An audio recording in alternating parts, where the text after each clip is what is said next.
Pois para a Esquerda Unida, a orden de catálogos publicada onte pola Xunta de Galicia, no Diario Oficial de Galicia, certifica o exterminio do ensino público no noso medio rural.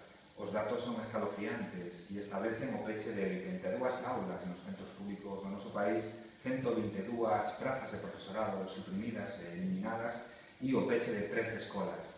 Pero é que se facemos balance destes últimos 5 anos, o señor Feijóo ten un triste récord, un triste balance con respecto ao ensino público no noso medio rural. Son 532 aulas menos no noso país e son 103 escolas as que desaparecen de xeito definitivo sin oportunidade de futuro para estes concellos.